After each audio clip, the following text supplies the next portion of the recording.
মনকে প্রশ্ন করেন, বান্দা হিসেবে কখনো রবের সন্তুষ্টি কি চেয়েছেন?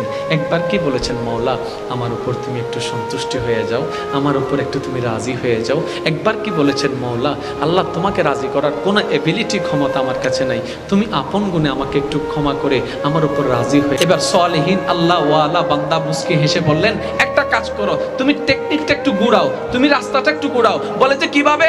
বলে যে তোমার বাবা দাদা যেদিকে মুখ দিয়ে চলেছে তুমি সেদিকে পিঠটা দেখাই দাও, পিঠটা দেখাই উল্টা পথে হাঁটো, তোমার রবের রহমতের দিকে হাঁটো।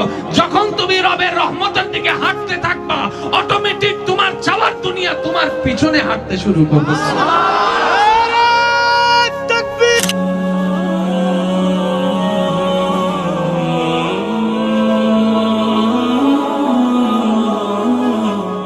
পাঁচ ওয়াক্ত নামাজের দরকার আছে না নাই? আল্লাহর ওয়াস্তে আমি প্রায় সময় বলি, আজকেও বলছি, কখনো কোনো স্বার্থ নিয়ে নামাজ পড়বেন না ভাইয়েরা। আগেও বলছি, এখনো বলছি, যখনই আল্লাহর দরবারে সিজদা দিবেন বিনা স্বার্থে দেওয়ার চেষ্টা করবেন।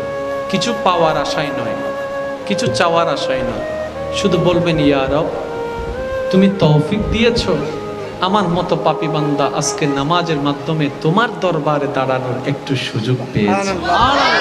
মওলা তুমি একটু দয়া করেছো বলে আমার এই পাপী জবানে আজকে কোরআনের মতো কালাম উচ্চারণ করার তৌফিক পেয়েছি।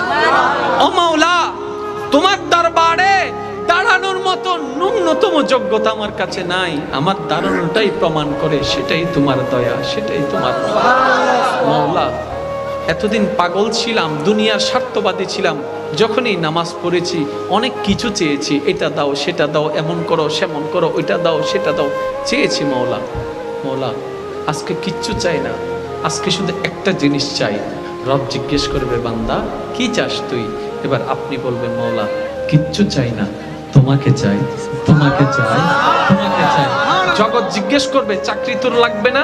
আপনি বলবেন যে না, আমার আর চাকরির দরকার নেই। কিন্তু তোর ব্যবসা লাগবে না? আপনি বলবেন ব্যবসার দরকার নেই। কেন কেন? বলে যে ব্যবসায় যে টাকা আসবে, সেই টাকায় যে রিজিকটা আসবে, ওই রিজিক দাতাকে লাগবে। ব্যবসার দরকার নাই, রিজিক দাতাকে লাগবে। চাকরির দরকার নাই, সম্মান দাতাকে লাগবে। পড়ালেখার দরকার নাই, এলম দাতাকে লাগবে। কারণ আমি যদি চাকরি পাই ব্যবসা পাবো না, ব্যবসা যদি পাই আমি স্ত্রী পাবো না, স্ত্রী যদি পাই সন্তান পাবো না, সন্তান পেলে ধন পাবো না। একটা পাবো, একটা পাবো না। কিন্তু আমি যদি রবকে একবার পেয়ে যাই, কমতি কিছু থাকবে না, সব আমার হয়ে যাবে। আল্লাহ আল্লাহ আল্লাহ আল্লাহু আকবার। এবার আপনি বলেন, চাকরির মধ্যে ব্যবসা আছে?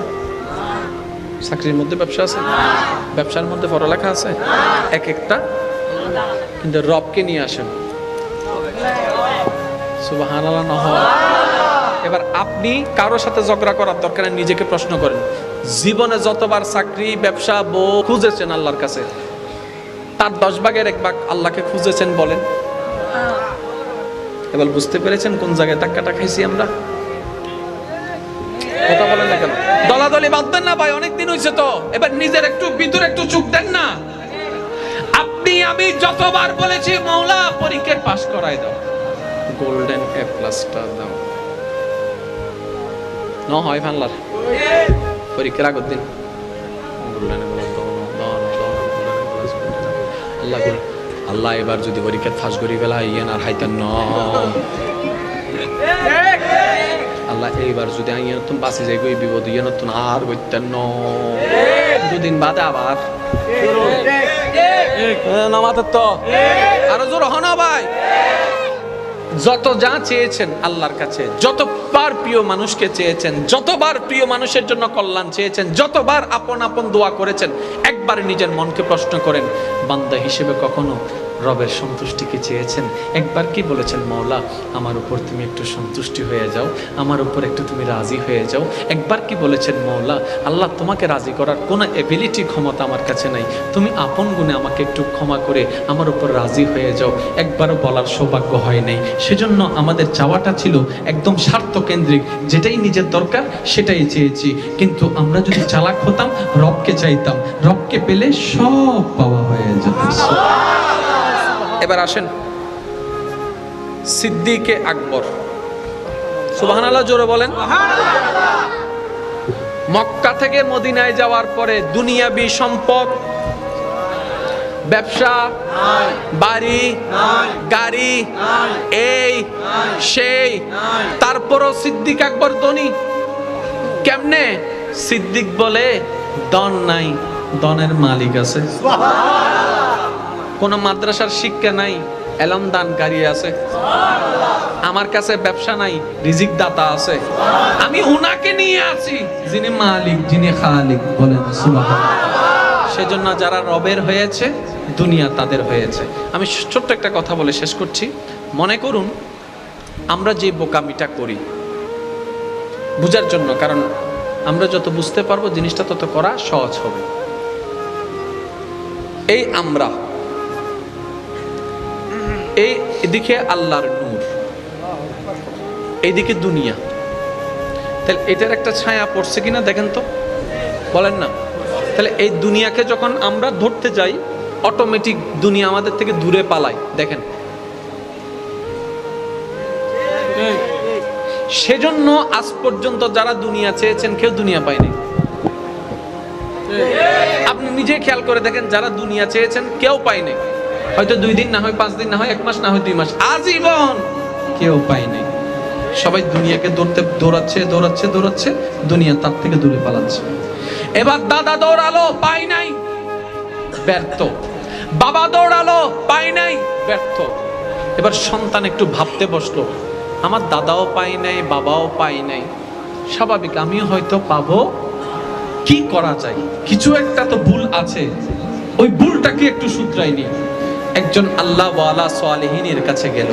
এবার সালেহিনের কাছে গিয়ে প্রশ্ন করলেন, হুজুর আমার দুনিয়াও চাই, পরকালও চাই। রব্বানা আতিনা ফিদ দুনিয়া হাসনা ওয়া ফিল আখিরাতি হাসনা। হুজুর আমার দুনিয়াটাও চাই, পরকালটাও চাই, আমি কি করতে পারি? তো তোমার বাবা কি করেছে? এইভাবে গিয়েছে। তোমার দাদা কি করেছে? এইভাবে গিয়েছে। এবার সালেহিন আল্লাহ ওয়ালা বান্দা মুস্কি হেসে বললেন, একটা কাজ করো, তুমি টেকনিকটা একটু ঘুরাও, তুমি রাস্তাটা একটু ঘুরাও। বলে যে কিভাবে? বলে যে তোমার বাবা দাদা যেদিকে মুখ দিয়ে চলেছে, তুমি সেদিকে পিঠটা দেখাই দাও, পিঠটা দেখাই উল্টা পথে হাঁটো, তোমার রবের রহমতের দিকে হাঁটো। যখন তুমি রবের রহমতের দিকে হাঁটতে থাকবা, অটোমেটিক তোমার যাওয়ার দুনিয়া তোমার পিছনে হাঁটতে শুরু করবে।